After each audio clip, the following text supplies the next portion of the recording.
President Trump keeping his border wall promise as 8 wall prototypes were completed this week along the San Diego border. They are now being inspected for durability. While covering this story on Monday, MSNBC, who takes every opportunity to bash Mr. Trump's border plan, was hit with a bout of irony. What happened? The people are crossing. Almost on cue, a group of asylum seekers, migrants not from Mexico, jumped over the existing fence to turn themselves in to border agents on horseback. It's like a small group of 3 people just jumped over in the middle of the day. Girl there with a pink backpack. Can you explain to me what's going on?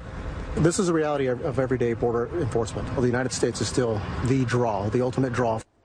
Joining me now to discuss this and other real news this week is actor and host of Masters of Illusion, Dean Cain. Yes. Asylum seekers. Asylum seekers, not illegal immigrants, No.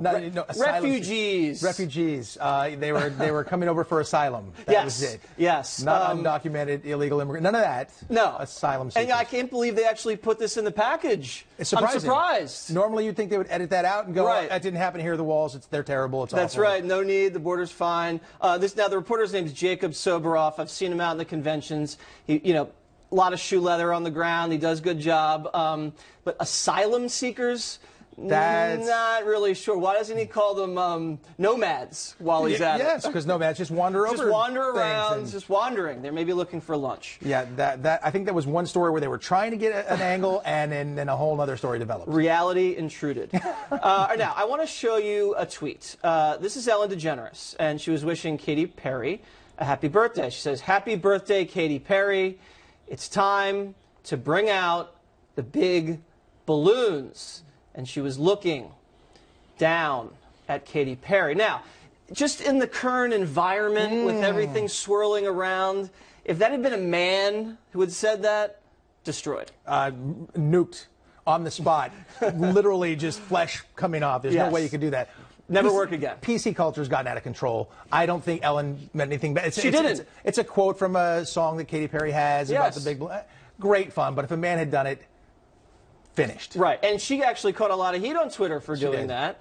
I guess you just have to be careful with everything you do these days. Unfortunately, that's the case, and it is unfortunate because people make jokes and say things in private time, but I guess Twitter is not private time. No, it's not. So yeah, watch your P's and Q's and balloons. And we love Ellen. Love Never her. going to say anything bad about Ellen because we all want to be on Ellen's show. Yeah, I've been on that show a few times. Did you dance? I did not dance. Smart move. Therefore, still have a career because it's not a great thing. Okay, good. Now, I want to get into something. I know you've been very interested in this, the whole Kaepernick situation. Ratings are down across the board. He looks like he's going to have a meeting with the owners possibly next week. He signed a $1 million book deal. Seems to be almost profiting off of this at this point. How do you feel about Colin? Well, Colin, it's an interesting thing. He was protesting police brutality at the beginning, and that's what he was. As he was sitting on the bench because he wasn't playing. Right. Then he got an opportunity and did all right for a little bit. Okay. He's on the downswing of his career.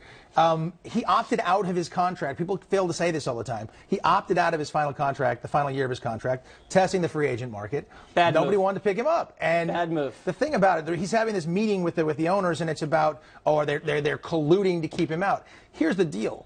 On a team, when you play on a team, if you have somebody, I don't care how good they are, if they are poison in the locker room, you're done. The chemistry is something that's very tangible, and I know some players who are great who were poison in the locker room, and if that's the case, it detracts from what you're trying to do. And I, as an owner, if that were the case, and I felt like he wasn't a good fit, that's enough right there. And remember, T.O., I think, still had a lot of gas left in the tank, but he was toxic. No one wanted to sign him. Now, speaking of owners, we had an owner get into a little bit of trouble.